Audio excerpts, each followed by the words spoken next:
it's not really that worrying gitu. I mean, you should be worried if someone cough on you gitu. If someone sneeze on you, you should be worried gitu. Tapi kalau misalnya di satu gedung, I mean AC system apa segala macam, itu kan namanya ada HEPA filter ya namanya. HEPA filter is one of the filter that is being used by the airplane juga gitu. So it's not because of you're in a building you're infected or whatnot. Yeah, if someone sneeze on you and then that itu deh. Then you should be wearing a mask, right? Ini makanya mask, face shield gitu-gitu kan yang penting sebenarnya tetap harus nggak boleh di take for granted juga.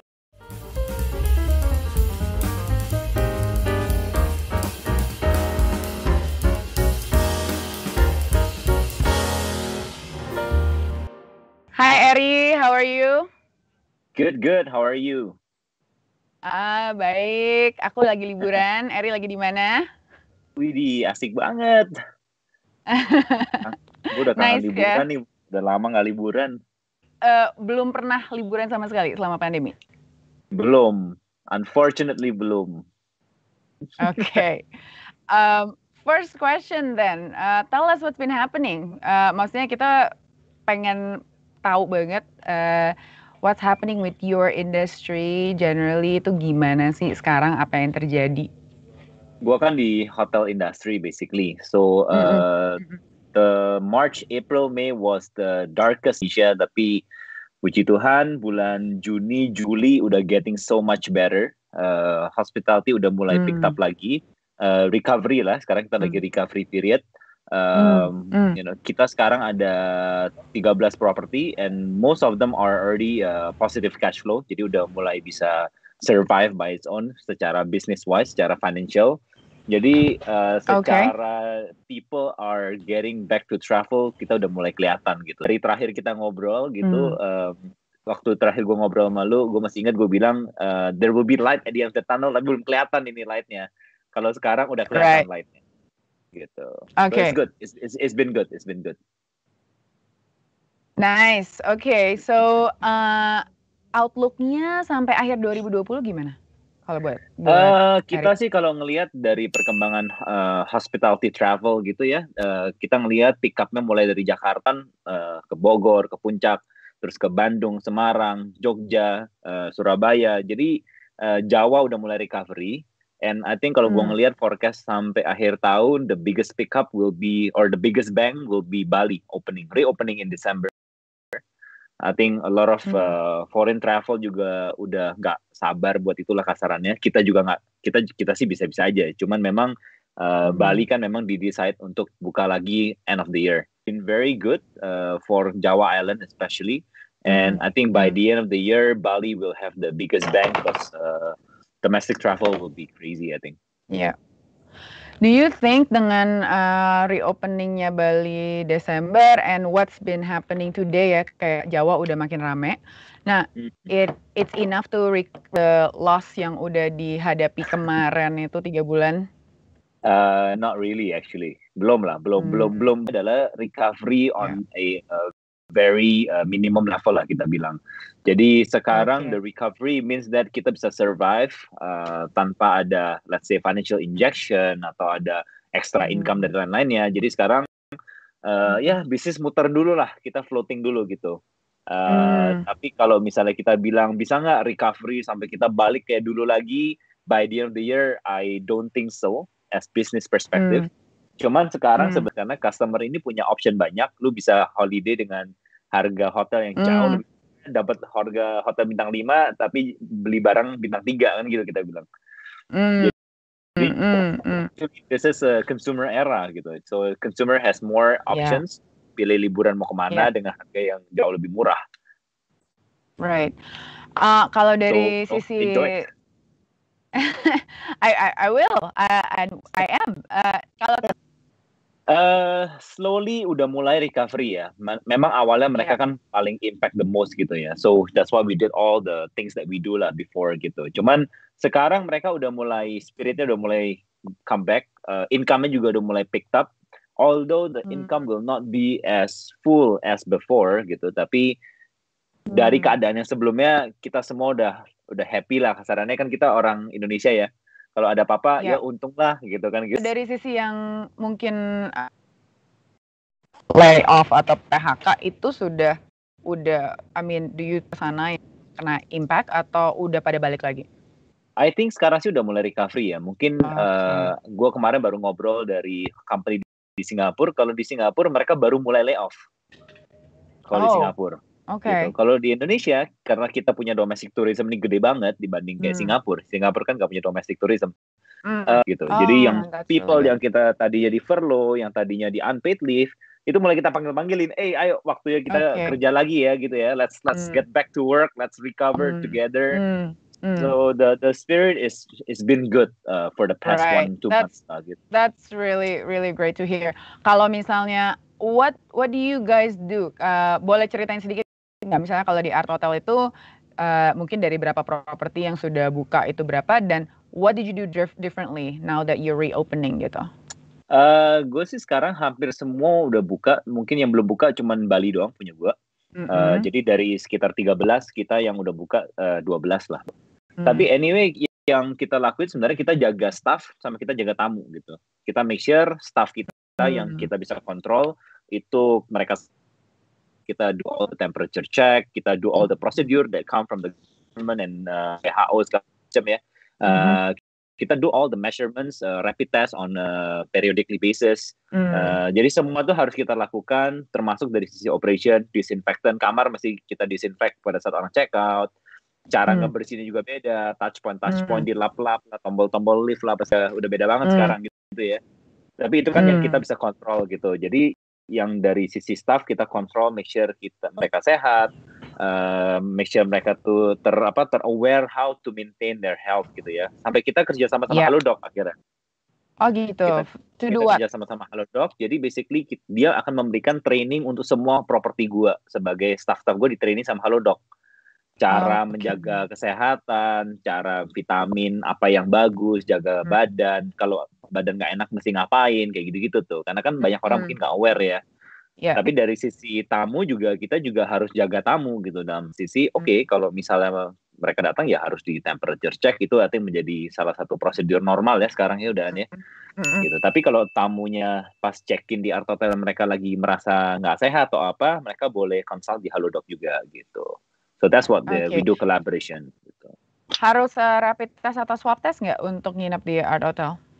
Enggak sih, kita enggak harus. Karena kan kasarannya kalau yang travel udah di rapid test duluan sama dari pihak penerbangan. Gitu. Tapi kalau misalnya kita rapid test sih enggak, cuman staffnya kita rapid test. Staff di rapid test.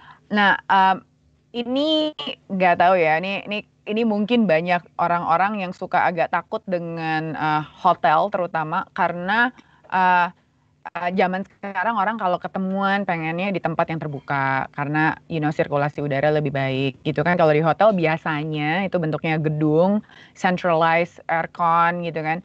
So I don't know, maybe you can debunk some myths gitu ya for us gitu. Apakah ini benar nggak sih sebenarnya lebih tidak aman berada di gedung hotel yang centralized air, kita sharing udara sama orang-orang lain? I don't know. What do you think about that? And how do you deal with that gitu? Kalau satu gedung secara itu is actually not true, I think. I mean, truth behind it yes, secara informatif, teori sama kita jaga badan selama kita social distancing, kita pakai masker, we do all dan kita nggak ada itu, I think it should be safe. But you're out of my meeting, mereka pasti first option pasti outdoor gitu. I mean that's the truth gitu. Which is ya nggak masalah juga sih gitu ya. Tapi actually kita sih ngelihat banyak sih yang di indoor karena kalau makan breakfast apa pasti indoor ya gitu ya. Jadi it's not really that worrying gitu. I mean you should be worried if someone cough on you gitu. If someone sneeze on you, you should be worried gitu.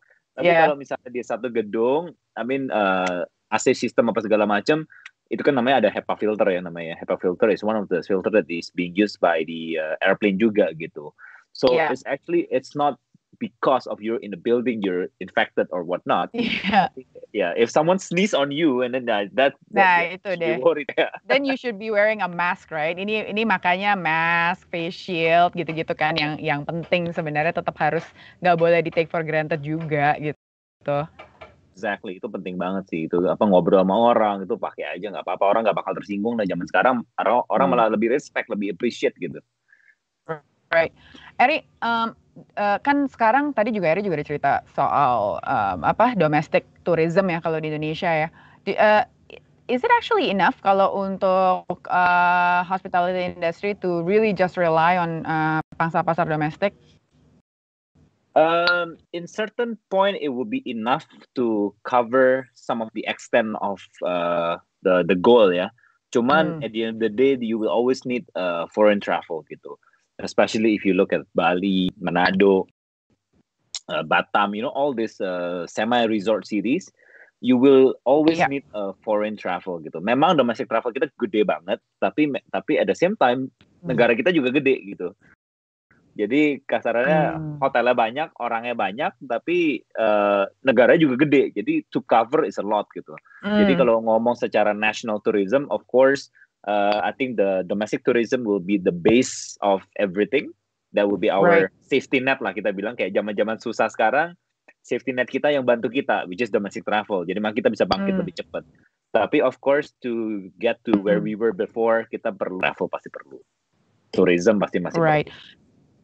Right. Nah, kalau dari sisi, as an industry, yang menurut kamu diperlukan oleh the industry itu kalau dari pemerintah tuh apa? Sebenarnya dua sih kalau gue bilang, gue sering banget ngomong ke teman-teman juga di pemerintah gitu. Nomor satu is destination support. Jadi tanpa support from the government, one destination cannot be like a Bali gitu. Bali happen because of the government support, promote dari A sampai Z about Bali gitu ya. Jadi akhirnya Bali becomes Bali gitu. Tapi in order to make a new Bali, which is like government kan punya program Kemenparekraf yang 10 top pariwisata itu ya. Itu nggak akan jalan kalau nggak ada support dari destination promotion gitu. Dan promotion destination, I think infrastructure ya. Kalau misalnya dipromot tapi kesananya susah banget dan mahal banget juga nggak terjangkau gitu akhirnya. So I think just the two sih, the government support is destination and infrastructure. Okay. The rest, the private can take it basically. Look at Labuan Bajo gitu. Labuan Bajo manage to break through juga gitu. Iya. Kalau opening borders gimana? Buat dari international you mean? Yes. Menurut gua tourism dari luar negeri bakal balik ke kita. To be honest with you, when vaccine is around. To be honest with you, I don't think international tourism bakal kayak dulu di Bali, gue di Sanur ya, project gue di Sanur itu banyak orang travel dari Europe gitu, which is that's quite far out gitu kan ya. Jadi untuk mereka balik ke travel lagi ke sini, yes all the protocol needed, tapi I think vaccine is one of the reset button for the world to get back to where we were in early 2020 kan gitu. Gitu ya. So it's still belum terlalu dalam waktu yang sangat dekat lah, even if we open the borders gitu ya. Yeah, I mean vaccine is coming in soon in November. Yeah, I heard right. So I mean that's at least a glimpse gitu. Karena vaccine is actually immunity, bukan obat gitu. You do vaksin supaya lu body immunity-nya increase, bukan kayak lu dikasih vaksin and lu nggak bakal kena gitu. Kita vaksin flu sama aja kan gitu. So actually it's a peace of mind gitu. Because I think to be honest with you, the COVID thing, it's the fear is just so strong sampai akhir world gitu. I think the fear is more damageful than the disease itself, to be honest with you. Right. Nah, by the way tadi sebenarnya domestic traveling ke Bali kan sudah lumayan meningkat ya, Ri. Tapi kalau kamu sendiri kenapa justru yang di Bali belum dibuka sama sekali? Soalnya lokasi gue di Sanur. Oke. And Sanur is very well known buat orang bule, lebih orang buat European daripada buat orang Indonesia. Kalau orang Indonesia kan favorite spot kan Seminyak, Canggu, Kuta, Nusa Dua, Uluwatu. Jimbaran itu kan orang Indonesia gitu. Tapi orang Indonesia jarang banget yang ke Sanur gitu. So basically after kita timbang-timbang to be open aja gitu. So ya udah kita extend aja, kita lihat month by month. Kita sih udah ready to open anytime gitu ya. The minute travel kicks in kita bakal open langsung. Cuman memang kita lagi wait and see dulu lah gitu. Ya, kalau untuk your other properties, apakah ada maximum capacity yang kalian terima sekarang? Maksudnya ada certain rules yang sebelumnya nggak ada? We have to sih, jadi semuanya 50% capacity ya. Jadi kalau restoran, meeting room, and surprisingly MICE came back gitu. Jadi meeting convention itu udah mulai dapat lagi, udah mulai ada lagi. Tapi dengan new protocol gitu ya, dengan new protocol, dengan 50% capacity, itu semua harus kita jalanin. Buffet experience sudah beda banget. Dulu kayak kita ngambil makan-makan sendiri gitu ya. Sekarang either diambilin orang atau lu ngambil pakai sarung tangan atau pakai nasi box. Sudah beda banget semuanya gitu. Tapi what I'm very grateful is just we have to move on. Kita harus move on secara kehidupan gitu. Selama kita cari nyaman tapi harus aman juga gitu. Which I think it's relate to your previous two speakers juga. Gue dengar terus itu aman nyaman, which is exactly the same buat hotel juga kan ya. Customer gue juga maunya nyaman tapi ya harus aman juga gitu. Ya. Are you optimistic for the next 10 years atau misalnya, you know, what's your outlook nih? Kalau 10 tahun, I know it's far ya, tapi mungkin kamu seorang cenayang ya kan, kita pengen tahu 10 tahun lagi gimana? Gue nggak even tahu gue ntar malam mau makan di mana. 10 tahun is a bit too far to be honest with you. Tapi kalau gue ngeliat dari the world, travel is always comes back. Travel nggak bisa dibendung. Which I think your last question with Keenan was it was travel is necessity or not, right? Necessity, whether it's buat kerjaan atau buat liburan, travel becomes the way of life gitu. Dengan travel jadi lebih murah, hotel becomes a lifestyle gitu. Orang nabung dulu mungkin buat belanja, shopping baju atau apa segala macam, mungkin sekarang lebih baik buat jalan-jalan gitu. Karena what we invest is memories gitu ya, sama keluarga, sama teman, sama istri, sama anak gitu kan. And people appreciate that more and more gitu segala macam. Dan apalagi supaya bisa lebih eksis dari Instagram dan segala macam. Well, you know, it's really interesting kan. Maksudnya, you know, as I said, ini personal experience pertama kali setelah pandemi aja. Kemudian sekarang pertama kalinya keluar dari rumah gitu. And I think, you know, I have been traveling, tapi mungkin selama 6 bulan mungkin karena ketakutan atau kekhawatiran gitu. Jadi nggak sama sekali kan kita stay lah. Tapi begitu nyampe sini, I suddenly remember kan how actually, I mean ini gue udah lupa ya, sampai gue lupa loh rasa enaknya itu bisa ketemu alam dan you know being outside of something that is you know yang kebiasaan atau rutinitas kita. It actually I mean we're privileged enough ya untuk bisa merasakan ini and we don't have to worry about primary needs too much, right? Jadi kita bisa consider this as almost like something yang need this gitu dan itu kayaknya mungkin selama kita takut kemarin agak lupa tuh, banyak orang yang lupa, tapi begitu keluar lagi now I'm kind of hooked back, right? Jadi itu sih. Tapi lu ini nggak rapid test dulu nggak sebelum lu berangkat? Sebelum masuk ke dalam resort ini di swab, kalau kalau positif kayak disuruh pulang lagi. Kalau positif yang ngesel kabur. So maksudnya cukup impresif sih that ada protokol seperti itu. Jadi kita juga jadi merasa aman karena kita tahu semua orang yang ada di sini sudah di swab test dan semuanya negatif gitu kan. Jadi itu mungkin yang jadi berubah, right? Cara traveling dan you know as you said banyak banget yang berubah yang mungkin aku juga kalau masuk ke hotel, ke art hotel gitu akan kaget dengan cara penyajian dan segala macam yang sebelumnya nggak terjadi gitu kan. So we have few minutes left in our conversation. Aku pengen tahu dong liburan ideal versi Eri itu apa sih? Kayak gimana? Liburan gue kalau misalnya gue nggak harus kerja. Harus kerja dalam arti gue nggak harus mikir, gue nggak harus ngapa-ngapain, jangan cek email, jangan cek WhatsApp. That's a holiday to me. Cuman ya tapi because of my nature of my company and my business gitu, kadang-kadang kalau lagi Desember malahan kita ngecekin angka gitu, kayak ini rame nggak nih New Year's Eve ini, gimana nih revenue-nya, rame nggak nih orangnya. Jadi malahan kita yang parno-parno sendiri kalau misalnya lagi liburan gitu, karena kita juga tahu orang liburan, my business is actually lagi kerja gitu. Kalau orang nggak liburan, nggak travel, bisnis gue bakal rontok. Jadi gue juga stres. Jadi memang that's the curse of it. Jadi kapan liburannya?